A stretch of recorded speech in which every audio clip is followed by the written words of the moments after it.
Bonjour à toutes et à tous, bienvenue, c'est Sens Public, débat, chronique, reportage et expertise de nos invités, c'est ce que l'on vous propose tous les jours sur Public Sénat pour donner du sens à l'actualité et aux mutations de notre société. Voici le sommaire de ce 27 mai. Tous les Français, sans exception, devront faire un effort pour boucler le budget 2026. Le Premier ministre annonce la douleur et ouvre la porte au retour de la TVA sociale en laissant aux partenaires sociaux le soin de la négocier. Dans son interview sur BFM ce matin, François Bayrou a également relancé la proportionnelle aux élections législatives. On verra dans notre baromètre Odoxa ce qu'en pensent les Français. Et puis dans la seconde partie de notre émission, gros plan sur la surpopulation carcérale. Se retrouvent à 2, 3, voire plus dans des cellules de 9 mètres carrés où elles sont enfermées à peu près 22 heures sur 24. Et tout ça, je pense que c'est important de le rappeler, tout ça dans des conditions qui par ailleurs sont déjà indignes, avec une très forte insalubrité des établissements pénitentiaires, avec une forte présence des nuisibles aussi, tout ce qui est punaises, cafards, rats, etc. Comment construire de nouvelles prisons? Faut-il libérer les détenus un peu avant la fin de leur peine, comme viennent de le faire les Anglais? Doit-on louer des places à l'étranger alors que les conditions de détention se dégradent? Vous venez de l'entendre, on pousse la porte des prisons françaises. On évalue aussi la politique du ministre Gérald Darmanin avec nos invités. Ce sera dans 3 quarts d'heure. Mais d'abord, cette question que nous, vous, tous les Français se posent. Qui devra faire le plus d'efforts pour trouver 40 milliards d'euros d'économies? Fabien Recker. Pour rétablir l'équilibre des comptes publics, François Bayrou veut proposer un plan aux Français dès cet été. Un plan qui s'étalerait sur les 3 ou 4 prochaines années et les mettrait tous à contribution. Ce plan de retour à l'équilibre des finances publiques, il va demander un effort à tous les Français, le plus juste possible, mais un effort suffisant pour que la France sorte de cette situation dans laquelle on est montré du doigt et qu'on a laissé grandir au travers du temps. Un effort pour dégager 40 milliards d'euros selon l'objectif du gouvernement, mais le Premier ministre reste encore évasif sur les détails. Le rapporteur du budget au Sénat attend des engagements précis. La première étape, c'est la baisse des dépenses. La baisse des dépenses. Dépenses de l'État, dépenses sociales, dépenses des collectivités locales. Voilà. Chaque chose en son temps. Une marche après l'autre. Parce que, je dirais, il y a une espèce d'ivresse de la dépense publique.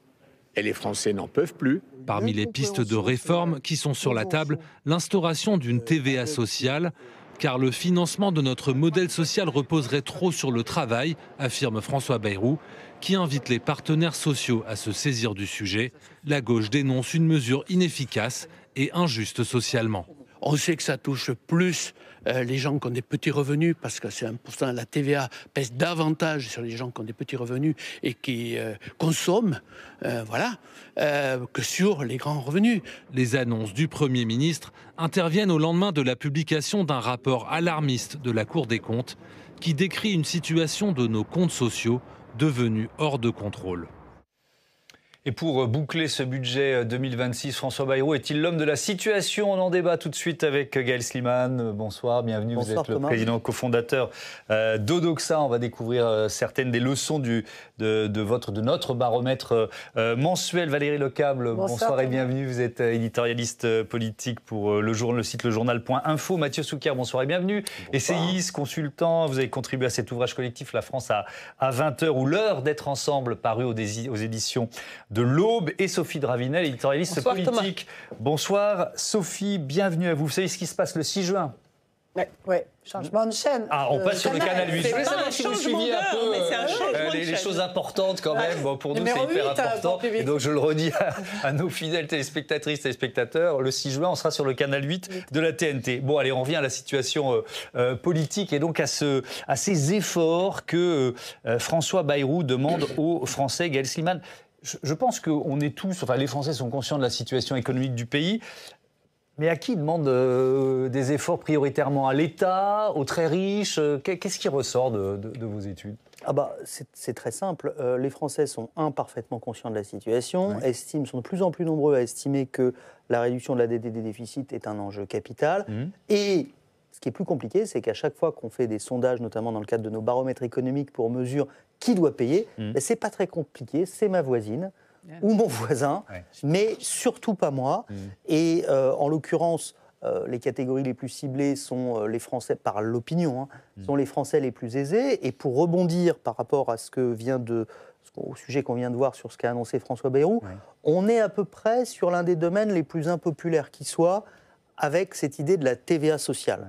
On a entendu un parlementaire de gauche, je crois socialiste, s'exprimer à l'instant. C'est un sentiment très largement partagé. Quand on demande aux Français quel est l'impôt le plus juste, quel est l'impôt qu'il faudrait supprimer ou augmenter, c'est très simple, la TVA arrive toujours en dernier, ou en premier, ça dépend l'angle, mais en tout cas c'est l'impôt qui pèse le plus lourdement sur l'ensemble des ménages. Il y a un sentiment qui est partagé dans ce qui a été dit, qui est que c'est un impôt très injuste. C'est effectivement très efficace.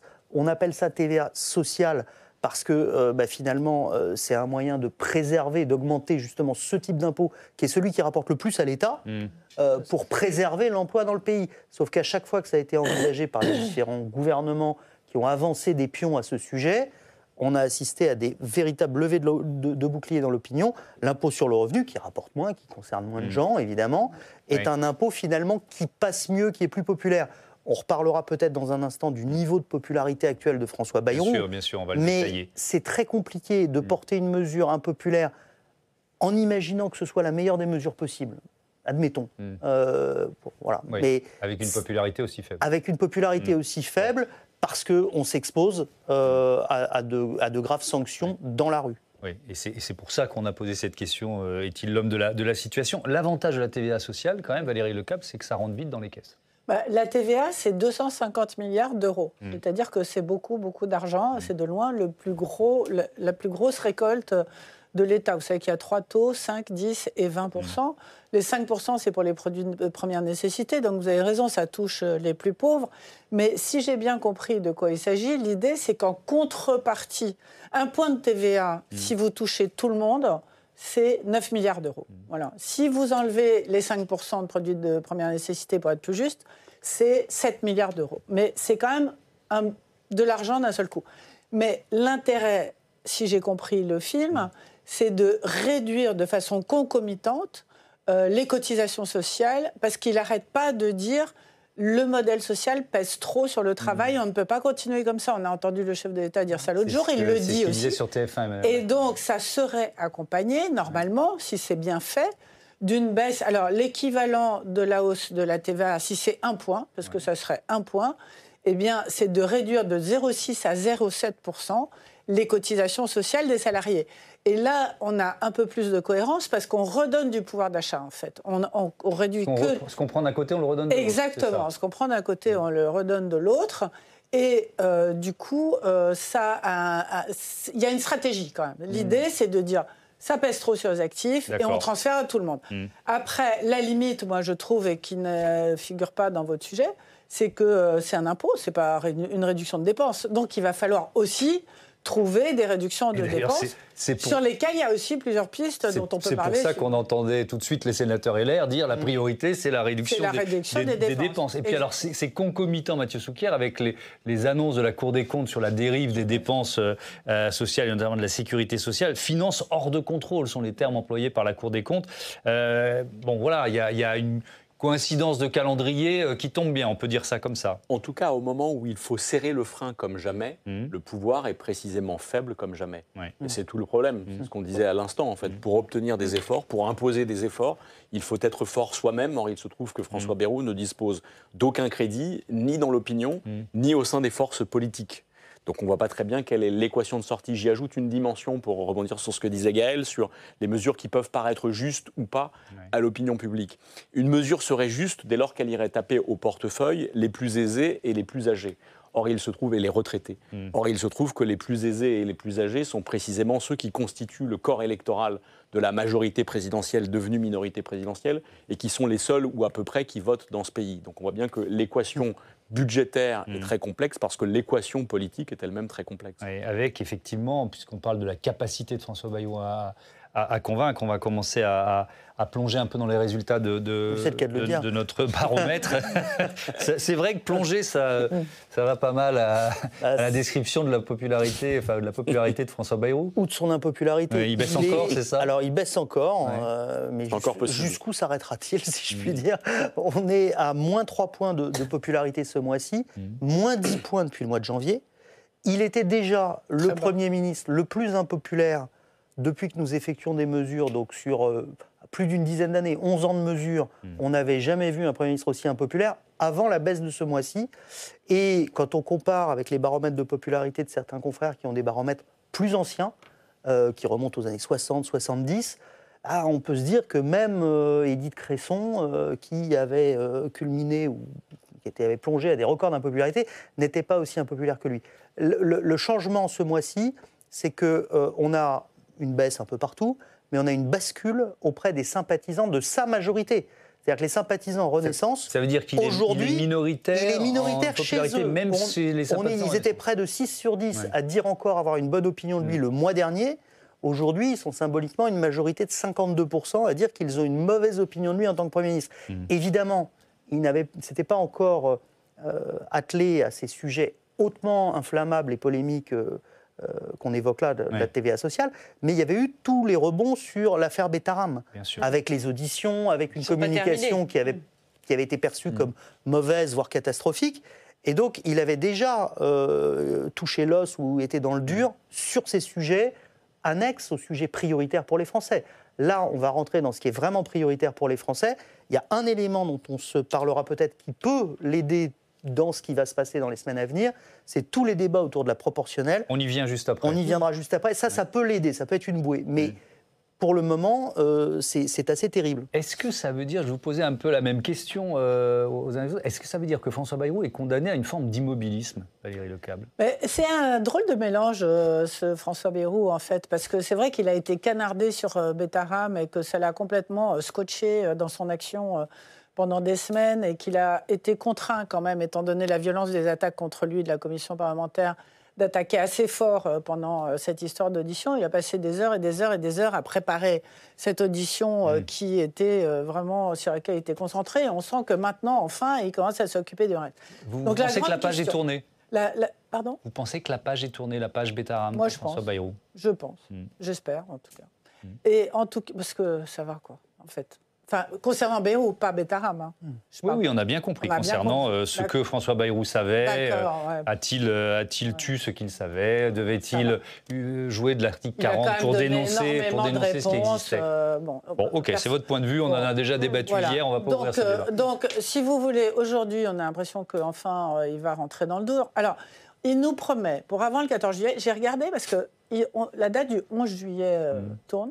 Le 11 juillet, c'est le vendredi, veille du week-end du 14 juillet. Donc, on voudrait sortir quelque chose pour que personne n'en parle, que ça passe en catimini, etc. On ne trouverait pas une meilleure date, quand même. Oui. Et il nous annonce quand même une grosse réforme. Alors, cette histoire, mine de rien, de baisser les cotisations du travail pour transférer, c'est une réforme. Enfin, je veux dire, c'est l'amorce. Oui, c'est pas seulement chercher des économies à droite à gauche. Voilà. Donc, on est partagé entre... Je dis rien parce que dès que je lève le petit doigt, j'ai les taxis qui sont dans mon bureau et il faut que je les reçoive toute la journée parce que même pour 150 millions d'euros, ils veulent pas. C'est ce que vous disiez tout à l'heure, c'est toujours le voisin, etc. Oui, donc, ça peut être le défilé des professions qui refusent de faire des efforts. Motus et bouche cousue pour pouvoir faire passer la pilule et c'est une stratégie politique, c'est une possibilité.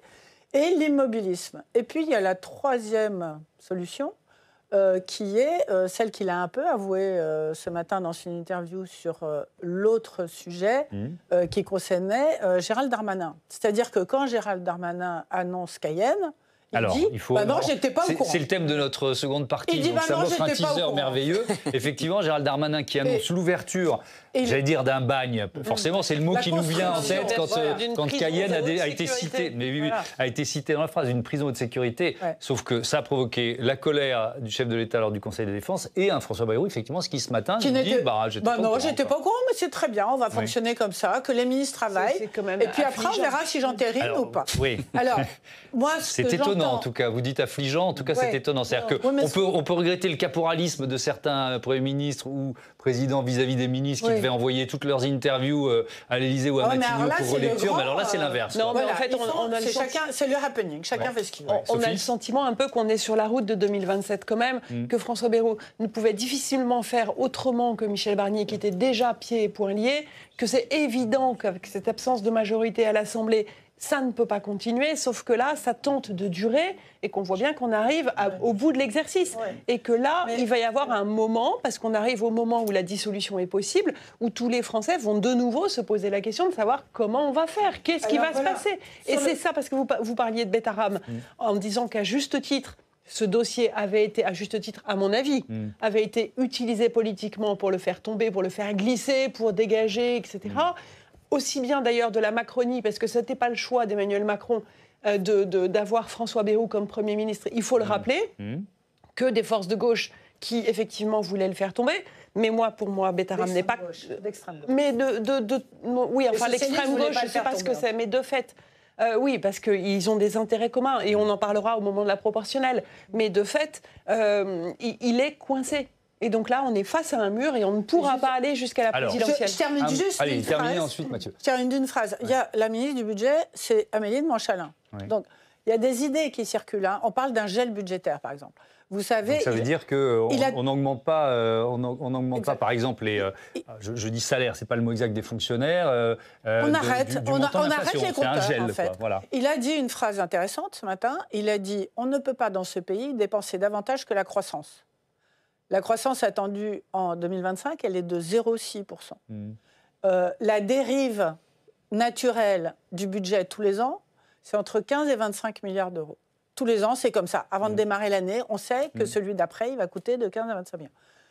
Peut-être, j'en sais rien, les hypothèses circulent, parce qu'ils ne partagent rien avec personne. Ils sont dans le secret de leur truc. Personne n'a l'air d'être trop con. Il va falloir attendre le 11 juillet. Vous aviez dit une phrase, donc je vous interromps maintenant. Voilà. Et donc, peut-être qu'ils vont arrêter les compteurs en disant maintenant, c'est gelé. Avec combien, là aussi, de Français ou de fonctionnaires dans la rue. Mathieu Soucler, l'immobilisme, condamné à l'immobilisme ou pas? C'est un peu la critique qu'Édouard Philippe fait d'ailleurs, l'un de ses prédécesseurs à propos de François Bayrou. Non sans raison, il y a effectivement un double procès qui a commencé de s'instruire vis-à-vis de François Bayrou, un procès en immobilisme et un procès en amateurisme, qu'on évoquait à l'instant. Et donc effectivement, ça fait beaucoup. Moi, je ne dis pas qu'il est amateur, je dis qu'il est empêché d'agir. Oui, enfin, on a aussi noté quand même un certain nombre de boulettes, en tout cas un certain nombre de commentaires ont aussi commencé de circuler sur le fait que le pilotage à Matignon questionnait, que la présence dans les dossiers, l'investissement du Premier ministre lui-même dans le détail de certains dossiers. Exactement, donc immobilisme et amateurisme, quand même, on a commencé à parler des deux. Ce qui me frappe du coup, c'est que alors qu'on a commencé à instruire assez nettement ce double procès, on parle moins quand même aujourd'hui de la dissolution, ou en tout cas même de la mise en minorité, de la chute du gouvernement de François Bayrou. Ça va revenir. Alors, sans doute, il est possible que cela revienne. En tout état de cause, il a à ce stade une espèce de petite parenthèse ou de bouffée d'oxygène, où ceux qui jusqu'à présent agitaient la menace de la censure, en fait, ne l'agite plus. On sait pourquoi. L'extrême droite, à cause de la situation de Marine Le Pen. Oui. La gauche, parce qu'elle est centrée sur elle-même. Marine Le Pen ne va pas prendre le risque de perdre son siège de député dans le contexte judiciaire. Quelle séance, quand même. Sur France 3, dimanche dernier, Sébastien Chenu, à la question que nous lui avons posée de savoir s'il était favorable ou non à une possible dissolution, il a dit, bien sûr, nous sommes favorables à une dissolution. Et on a posé la question, mais enfin, Marine Le Pen... Mais en fait... Pour eux, c'est comme un peu Jean-Luc Mélenchon qui ne s'est pas représenté, qui n'est pas présent. Ça n'est pas un problème. Ils le disent ouvertement, en tout cas lui, Sébastien Chenu. Et entre le dire et appuyer sur le bouton pour faire tomber mais le fait est que c'était assez nouveau et qu'il en a parlé de façon très ferme en insistant. En tout cas, tous ceux qui en parlaient vraiment matin, midi et soir, à ce stade, ont mis le discours plutôt en sourdine. Ouais. Allez, on parle de la proportionnelle comme promis, et je me tourne vers vous, Sophie, puisque le Premier ministre ce matin, chez nos confrères de BFM RMC, a confirmé sa volonté de réformer le mode de scrutin. On peut dire que c'est une longue histoire entre François Bayrou et la proportionnelle. Disons même que la proportionnelle aux législatives est un serpent de mer assez long pour se mordre la queue. Ce qui signifie que dans ce débat, tout le monde tourne en rond et depuis trop longtemps. Je vais filer la métaphore, vous allez voir comment, en plus, le dossier est compliqué. Avec une multitude de paramètres, on peut être assuré que la tête nous tourne aussi. Bon, François Bayrou, qui soutient la réforme du scrutin depuis toujours, et ça il faut le reconnaître, a décidé de plonger la sienne de tête, la première dans ce débat. On l'écoute, c'était ce matin sur BFM TV avec Apolline de Malherbe. La proportionnelle. Oui, en tout cas, je proposerai à l'Assemblée nationale, qui est souveraine, je proposerai qu'elle examine cette question qui traîne depuis des décennies. Vous voyez, si on s'arrête un quart de seconde, tout ce que nous traitons là, il y a des décennies que la question est posée et que personne ne la traite. Un François Bayrou qui semble déterminé. Oui, mais avec en réalité, le ministre tente aussi un coup pour sauver sa tête et la sauver de la censure. Avec ce projet à l'Assemblée, il sait pouvoir s'assurer en partie de la bienveillance du RN et du PS. Il va faire d'une pierre deux coups. À en croire les calculs avancés ce matin dans Le Parisien, le parti de Marine Le Pen sortirait gagnant à tous les coups, ou presque. Mais pas trop, pas question de les couronner pour autant. Et donc François Bayrou saura se montrer prudent, je cite, avec une proportionnelle intégrale, un seul tour et pas de prime majoritaire, le RN n'obtiendra pas de majorité à l'Assemblée car il n'aura pas la majorité absolue des suffrages. Et ça, c'est le constitutionnaliste Jean-Philippe Dorosier qui nous le dit. Oui, le Parti socialiste pourrait lui aussi se laisser tenter. Bah oui, parce que même si dans un communiqué publié ces derniers jours, les socialistes ont clairement indiqué qu'ils ne souhaitaient pas être instrumentalisés, là je les cite aussi, nous sommes favorables à tout ce qui peut approfondir notre démocratie, mais une réforme du mode de scrutin dans cette période ne résoudra pas la crise politique, on la résoudra d'abord en écoutant les Français. Le PS n'a pas envie d'une réforme qui soit un coup politique et une façon d'aider François Bayrou à sauver sa mise. Ils savent aussi que cette réforme leur permettrait de briser leur dépendance aux insoumis et de sortir la tête du bain de la NUPES. Merci beaucoup, Sophie. Alors, Gaël Slimane, c'est cette proportionnelle qu'en disent les Français. Du point de vue de l'opinion, c'est un strike. On gagne à tous les coups, partout, tout le temps. Les 3/4 des Français sont favorables à la proportionnelle. En plus, on l'a dit, Sophie l'a rappelé, François Bayrou, on pourrait le taxer de vouloir jouer au poker avec le Rassemblement national pour sauver sa tête. Mais c'est bien un sujet sur lequel il est investi depuis très longtemps et qu'il a toujours défendu. C'est un sujet avec lequel les 3/4 des Français se montrent d'accord. Et c'est un sujet qui fait consensus politiquement dans l'opinion. Quand on regarde ligne à ligne dans nos sondages, toutes les catégories de population, quelle que soit leur orientation politique, tout le monde est aujourd'hui favorable à la proportionnelle. J'ajoute que la preuve par l'absurde a été apportée avec la dissolution et avec le régime bâtard dans lequel nous vivons, le régime politique dans lequel nous sommes aujourd'hui, où on a tous les inconvénients des deux systèmes, le majoritaire et le proportionnel, et où finalement, d'une certaine manière, si on était comme tous nos voisins dans des systèmes plus représentatifs et non pas avec des majorités à deux tours, comme c'est une singularité chez nous, sans doute qu'on arriverait plus facilement à des consensus, à des compromis. Donc, de ce point de vue-là, il joue sur du velours. Ça peut compenser en partie l'effet extrêmement négatif de l'autre réforme qu'on évoquait il y a un instant sur la TVA sociale. Comment vous analysez on pourrait parler de plébiscite pour la proportionnelle, 75% des Français qui sont favorables. Mathieu. Alors, je parle sous le contrôle de Gaël, mais j'ai quand même le sentiment que, je ne sais pas si on peut dire que les 3/4 des Français sont favorables à la proportionnelle. Ce qui est sûr, c'est qu'un petit quart est défavorable à la proportionnelle. En réalité, la crise démocratique est tellement installée, et encore une fois, le rejet de nos institutions et de ceux qui les incarnent est tel que tout ce qui donne le sentiment qu'on fait bouger le système est considéré comme bon à prendre. Et donc, d'une certaine façon, tester la proportionnelle, pour la plupart des gens, c'est potentiellement aller vers un progrès. Je ne suis pas sûr que pour autant, 75% des Français le matin sous la douche se disent « Bon sang, quand est-ce qu'on fait la proportionnelle ?» Oui, ça, on est tous d'accord autour de la table. C'est sans aucun doute, la priorité des gens. Non, c'est sans aucun doute l'illustration que la crise démocratique est profonde. Et par ailleurs, sur qu'est-ce que ça changerait ? Alors, on l'a quand même dit, en réalité, les résultats des dernières législatives aboutissent à un morcellement parlementaire qui correspond presque à ce que pourrait être une majorité composite à l'issue, en réalité, de législatives faites à la proportionnelle. Donc, en termes de grands équilibres, ça ne changerait pas grand-chose. Et par ailleurs, Gaël citait à raison, en fait, nos voisins, qui pour la plupart fonctionnent avec un système de proportionnel. Alors, il y a évidemment des variations. Tout le monde n'a pas exactement le même système, mais ça fonctionne chez eux.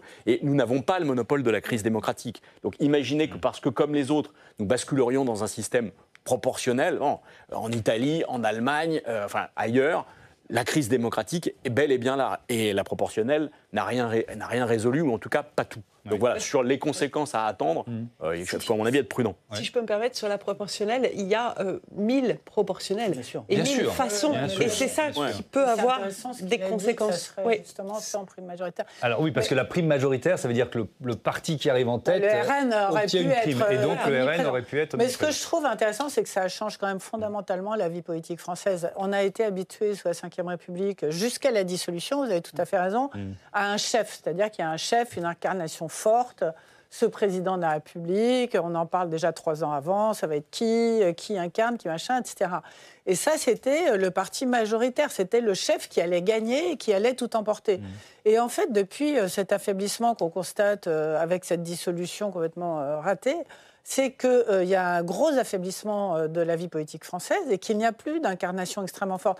Il y a des additions de personnalités. D'ailleurs, quand on teste pour la présidentielle, à droite, vous avez Retailleau et Philippe. Chez Macron, vous avez Darmanin et Attal. À gauche, vous allez avoir peut-être Glucksmann, alors je ne sais pas qui. C'est beaucoup plus éparpillé qu'avant. Et cet éparpillement de la classe politique française, en raison d'un manque de personnalité qui s'impose totalement, même au RN maintenant. On parle de Marine Le Pen, Jordan Bardella, on ne sait plus trop, etc. Eh bien, la proportionnelle est beaucoup plus favorable à ce type de situation politique, puisqu'elle permet les coalitions. Mais si, elle permet aux gens de discuter. Mais c'est la culture politique qui empêche les coalitions dans notre pays. Je ne suis pas sûr que le changement du mode de scrutin... le NFP, si vous voulez, le NFP a été... le Front le nouveau Front populaire, excusez-moi. Ah oui, le Front républicain, entre le premier et le second tour des législatives. Exactement, des législatives. Et ce Front républicain a été une confiscation démocratique pour beaucoup de gens qui ont cru voter. On a mis Michel Barnier LR qui avait gagné 5% législatif comme Premier ministre. Il faut se rendre compte pour les Français ce que ça représente. On n'était plus du tout dans un système majoritaire. On était devenu un peu dans le plus petit dénominateur commun qui allait réunir tout le monde. Et la proportionnelle, c'est un peu ça. C'est un autre état d'esprit. Gaël ? Oui, je pense que c'est sans doute ça qui est intéressant. On peut voir le verre à moitié vide, à moitié plein. Mathieu a tout à fait raison en disant que les gens ne se rasent pas le matin ou ne prennent pas leur douche en pensant vive la proportionnelle, alors que le pouvoir d'achat, c'est quelque chose d'important. Mais c'est un changement très important que nous avons vécu depuis 1 an, parce qu'en gros, jusqu'à présent, la promesse de notre système, et c'est comme ça qu'on le comprend les uns les autres, mais que tous les Français le comprennent, c'était bon, c'est peut-être pas toujours très juste. Il y a peut-être des formations politiques qui ont fait 30% à un premier tour, et donc ils ont 30% d'électeurs qui y croient. En ce moment, le Rassemblement national, mais ça peut être un autre parti. Et ils peuvent se retrouver avec 0 député, en théorie. C'est tout à fait possible. C'est pas très juste, mais au moins, on a un système qui fonctionne, qui nous évite de vivre ce que vivent la Belgique, les Pays-Bas, à se retrouver... C'est là où je veux en venir. Et là, ça ne marche plus. Donc, le seul avantage concurrentiel perçu de notre système, avec son côté injuste que les gens avaient bien intégré, c'était celui d'une certaine efficacité. Si on n'a même plus l'efficacité, et qu'en plus, la proportionnelle prévoit quand même que des coalitions se forment, on peut expliquer aux Français qu'on n'a pas trahi leur vote quand on est dans un système proportionnel et qu'on se dit « mon programme prévoyait ça, j'ai pas eu la majorité, je vais traiter avec tel autre parti dans une coalition ». Dans notre culture majoritaire, c'est quelque chose qui passe beaucoup plus mal et qui empêche qu'on aboutisse à des solutions que les autres pays parviennent quand même à trouver. Je reviens à la situation de François Bayrou. Un mot rapide. Est-ce que c'est vraiment une assurance-vie pour François Bayrou de faire voter la proportionnelle ? C'est-à-dire, est-ce que... Presque au contraire. Le RN ne le fait pas tomber tant qu'il y a la promesse de voter la proportionnelle. Tant en termes d'équilibre politique derrière au Parlement que de rapport à l'opinion, non, pas du tout. Et par ailleurs, encore une fois, je rebondis sur ce que disait Valérie tout à l'heure, la culture parlementaire, c'est une culture politique désincarnée. Ce sont effectivement des forces politiques qui discutent entre elles et on s'affranchit du schéma qui était le nôtre jusqu'à présent, d'un pouvoir effectivement incarné, personnel, etc. Mais justement, c'est dans notre culture politique profonde, matinée d'absolutisme et de bonapartisme, et la culture politique française a cette singularité-là. Et je ne suis pas sûr en réalité que... Alors, les Français veulent que ça change, pour autant je ne suis pas sûr que le changement qu'on leur proposerait en l'occurrence correspondrait profondément à leurs attentes et à leur schéma de représentation. Je ne suis pas sûr que la proportionnelle déboucherait sur une culture du compromis. En tout cas, ça mettrait du temps. Il nous reste deux grands thèmes, notamment le vote au Parti socialiste qui se déroule aujourd'hui. C'est assez baroque comme procédure. procédure. On va essayer de vous l'expliquer dans un instant. Mais je voudrais quand même d'abord, Gaël, qu'on parle d'Emmanuel Macron pour évoquer la popularité du président de la République qui, elle, progresse. Oui, alors c'est d'autant plus intéressant de regarder la popularité d'Emmanuel Macron parce qu'on part de très bas, donc il ne faut pas être trop difficile dans les progressions. Oui. Mais on a 29% de Français qui disent aujourd'hui que c'est un bon président. Vous me direz 7 sur 10 disent que c'est un mauvais président, certes. Mais c'est un gain de 3 points, corrélatif à la baisse de 3 points qu'on observe pour son PM, pour son Premier ministre. Il y a un écart de près d'une dizaine de points, 20 contre 29 aujourd'hui entre les deux, alors qu'on a été habitué depuis des années à avoir un Premier ministre plus haut en popularité que le Président de la République. Et en plus, on avait fait un sondage, Odoxa avait réalisé un sondage la semaine dernière, après l'intervention télévisée d'Emmanuel Macron, qui avait été jugée catastrophique par les Français. C'est-à-dire qu'il s'était vraiment, les 3 heures de prise d'otage d'antenne pour les téléspectateurs, pour défendre son bilan, c'est comme ça que ça avait été perçu. Oui, parce qu'au final, il n'a rien annoncé, notamment sur les référendums. Il dit qu'il est très content de lui, et nous, on est très mécontents, voilà ce que nous disaient les gens. Et donc, il était dans une situation où, normalement, sa popularité, elle était partie pour baisser de 3, 4 ou 5 points. Et ce qui le sauve, c'est, une fois de plus, l'international, et singulièrement ce qui se passe à Gaza et la prise de position d'Emmanuel Macron sur le sujet qui résonne avec les attentes des Français, qui sont les 3/4, c'est assez rare pour le noter, ça, il cochera la date, à dire nous sommes d'accord avec le président de la République, la résolution qu'il a prise avec le Premier ministre britannique et le Premier ministre canadien pour dénoncer la politique de Benyamin Netanyahou et dire qu'ils iraient jusqu'à prendre des sanctions. Et on a d'ailleurs détaillé un certain nombre de sanctions qui sont envisagées, et les Français les soutiennent, parce que de la même manière qu'après le 7 octobre, ils nous disaient être en total soutien, nos concitoyens, avec Israël, considérer qu'on avait affaire à des terroristes du Hamas, qu'il fallait aider Israël à se défendre, exactement de la même manière, ils sont horrifiés, qualifions comme on veut, par les massacres, par les populations civiles qui sont tuées chaque jour là-bas, et maintenant ils attendent des résultats. Alors attention, parce que Emmanuel Macron avait déjà tenu des propos l'année dernière, un peu plus d'1 an, après le 7 octobre, à Benyamin Netanyahou, juste après les attentats du Hamas, où il avait dit un certain nombre de choses, notamment sur la reconnaissance de l'État palestinien. Là, il s'est de nouveau engagé sur le sujet. Dans quelques jours, à New York, il y aura l'occasion de pouvoir l'annoncer. Sachez que, dans notre sondage, 63% des Français disent qu'ils soutiennent la reconnaissance par la France d'un État palestinien. Et surtout, ils attendent des résultats. Sur un terrain comme l'international, et ça qui est intéressant, comme face à Trump, Emmanuel Macron peut vraiment marquer des points parce que sa position, elle est en ligne avec celle des Français, quel que soit leur bord politique. Pour une fois, les Insoumis sont 90% à être d'accord avec lui.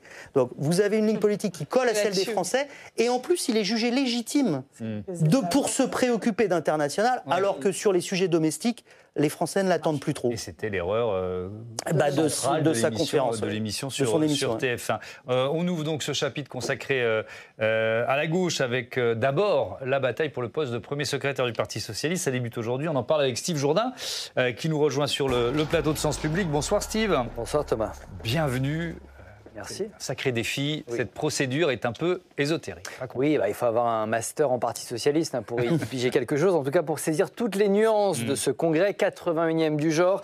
On va commencer très simplement, Thomas. L'objectif est de départager 3 candidats. Le sortant, Olivier Faure, le chef des députés, Boris Vallaud, et le maire de Rouen, Nicolas Maillard-Rossignol. Tous les 3 veulent devenir calife à la place du calife. Et pour cela, un long chemin se présente à eux. Première étape, donc ce mardi, les 40 000 adhérents socialistes sont appelés à voter dans les sections du parti. C'est le tout premier tour du scrutin. Mais alors ils votent, mais sur des texte d'orientation. Oui, c'est la version moderne de ce qu'on appelait avant une motion socialiste. Un texte d'orientation est un document stratégique chargé de définir la ligne politique du parti. On parle d'un texte d'environ 80-90 pages. On trouve dedans des propositions programmatiques, des alliances à nouer dans la perspective des prochaines élections. Au total, 3 textes sont donc présentés aujourd'hui aux militants. Chacun d'entre eux est porté par l'un des 3 candidats qu'on vient de voir à l'instant. Voilà pour cette étape. Qu'est-ce qu'il se passe ensuite ? Alors, seuls les chefs de file des 2 textes arrivés en tête pourront s'affronter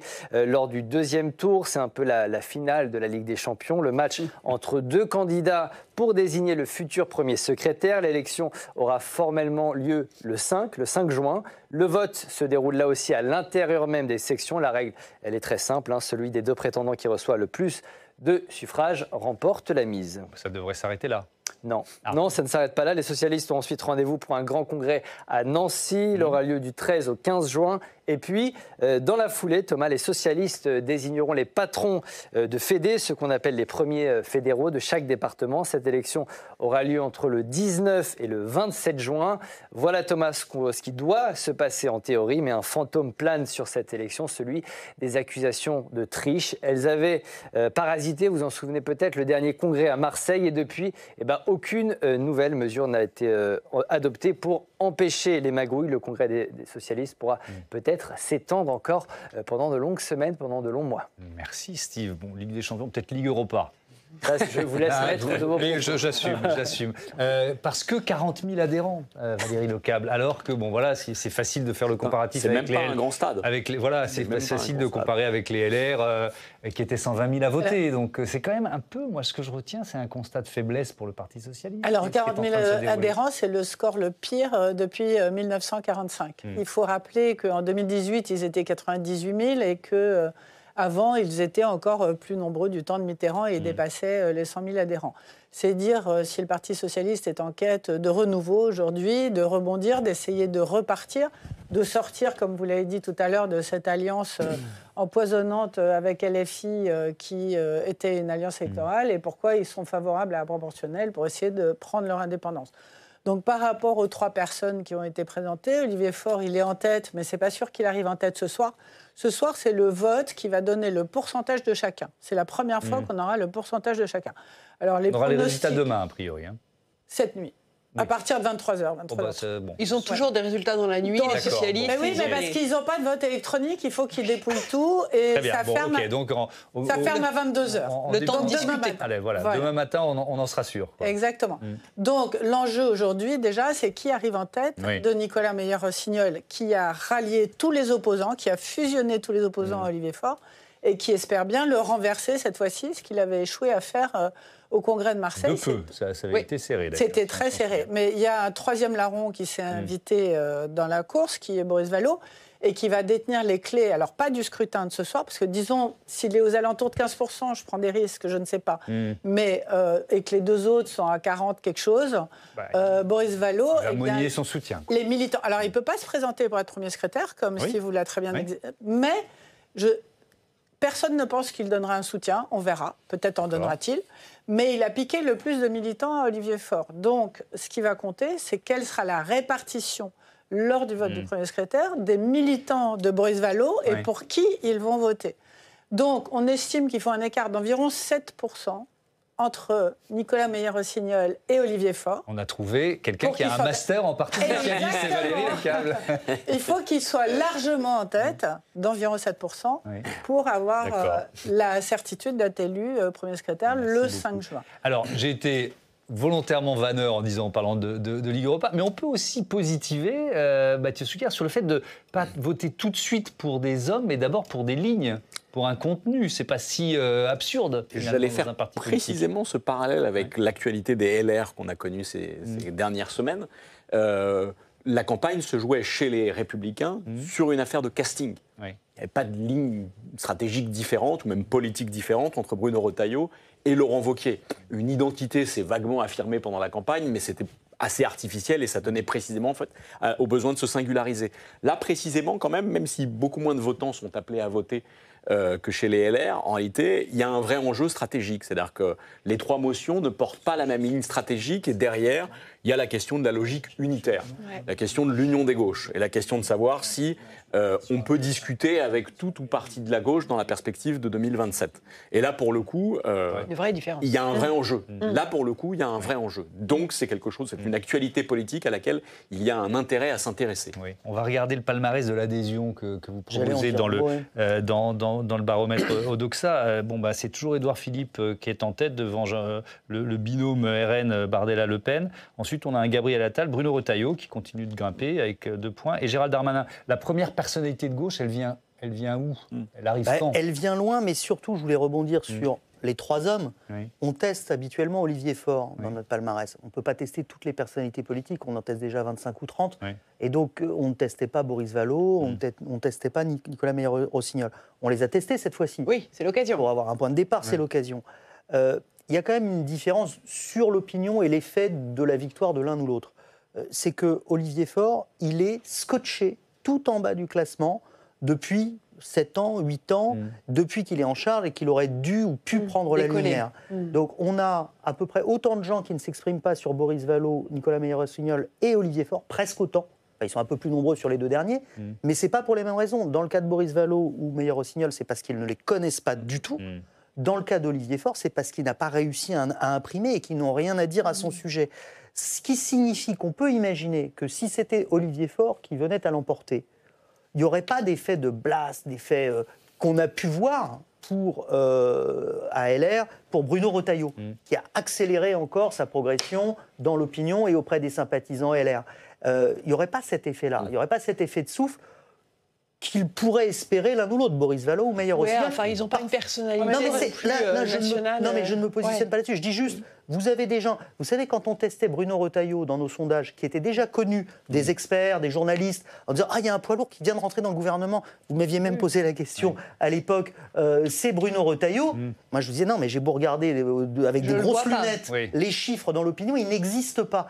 Et c'est pas non plus quelqu'un qui dégage spontanément comme ça un charisme immense sans lui faire offense. En revanche, le fait à un moment d'avoir la lumière, de pouvoir s'exprimer, être entendu par les médias, d'avoir un statut, parce qu'il était... de se développer. Voilà, ça permet de se développer. Il y aura une opportunité si c'est pas Olivier Faure, c'est ce que je comprends. En gros, il y aura une opportunité, pour le Parti socialiste, dans l'opinion, si ça n'est pas Olivier Faure, parce qu'il y a un espace politique qui existe à gauche, sur la gauche du gouvernement. Non, mais il faut ajouter, pour être quand même tout à fait précis, qu'aucune de ces trois personnes n'aspire à être président de la République. Même si ils en rêvent... Non, ce ne sont pas les candidats. Je veux dire... Que ce soit Olivier Faure ou Nicolas Meyer-Rossignol. Nicolas Meyer-Rossignol a fait une interview dans le Nouvel Obs où il s'est prononcé très clairement pour une candidature de Raphaël Glucksmann. Et Olivier Faure, il faut quand même rappeler qu'il a soutenu à 2 reprises pour les élections européennes Raphaël Glucksmann. Donc on ne peut pas comparer très exactement avec la situation de Bruno Retailleau ou Laurent Wauquiez qui, eux, montrent très clairement une ambition présidentielle. Je ne pense pas qu'aucun des trois, à l'heure d'aujourd'hui, se dise « ça sera moi le président de la République demain ». Ils se sont plutôt prononcés jusqu'à maintenant pour d'autres candidats présidentiels. C'est pour ça que vous avez un François Ruffin qui est sorti du bois en disant il faut faire une primaire. Olivier Faure s'est prononcé pour une primaire, incluant Raphaël Glucksmann. Et la seule chose, en fait, qui complique le jeu, d'abord, c'est un jeu compliqué, mais Glucksmann est contre la primaire. Mais donc, on est dans un paradoxe où le candidat... Une primaire pour toute la gauche, on est bien d'accord. Il est contre toute primaire, Il est contre toute primaire. C'est les deux les plus populaires. Je n'ai pas répondu à votre question, juste les deux les plus populaires à gauche. Glucksmann, Ruffin, Glucksmann. C'est les deux. Le paradoxe, si vous voulez, c'est que le candidat du Parti socialiste ne serait pas forcément socialiste, parce que, comme vous savez, il est place publique. Un mot de conclusion, je pense qu'il nous reste 1 minute. On n'a pas parlé de Jean-Luc Mélenchon, alors qui est toujours au palmarès de rejet, le plus détesté. Plus des 2 tiers des Français le rejettent. Donc il est condamné à la Force est de constater 2 choses. Ce congrès ce vote a lieu au moment où la gauche reste extrêmement faible, c'est-à-dire qu'en 8 ans, dans l'opposition, elle n'a rien reconstitué de son capital politique et elle continue à être totalement divisée entre la gauche de gouvernement et la gauche radicale. Et la gauche radicale, à ce stade, ne recule pas. C'est-à-dire qu'en 8 ans, là encore, Jean-Luc Mélenchon, qui est devenu le personnage politique détesté des Français, conserve un capital électoral considérable. Oui, 10%. Non, Harris Interactive. Harris Interactive, Olivier Faure comme présidentiel, c'est pas juste. Peu importe. Ce que je veux dire, c'est qu'en dépit des affaires ou en dépit des déconvenues que la France Insoumise a subies et du fait qu'il est aujourd'hui tout à fait détesté, il garde un capital électoral avec un score à 2 chiffres. Et dans le duel, je suis absolument convaincu. Mélenchon, c'est Glucksmann qui est devant. On a parlé donc Sophie, vous nous dites que s'il y avait une primaire à gauche, il l'emporte absolument. Et il l'emporte pourquoi ? Parce qu'il a un vrai poids politique et qu'il a cette assise, c'est un vrai combattant, c'est le plus politique d'entre tous et il reste de loin le plus fort à gauche. Eh bien, ce sera le mot de la conclusion. On aura encore d'autres occasions d'évaluer les chances de Jean-Luc Mélenchon. Merci à tous. Mathieu Souquier, le livre auquel vous avez participé, le titre c'est La France à 20h ou l'heure d'être ensemble. C'est aux éditions de l'Aube. Valérie Lecable, on vous lit sur le site lejournal.info. Je pense que la prochaine fois que vous viendrez sur ce plateau, on sera sur le canal 8 de la TNT. Et le rendez-vous, c'est le 6 juin. Je vous dis à bientôt sur Public Sénat.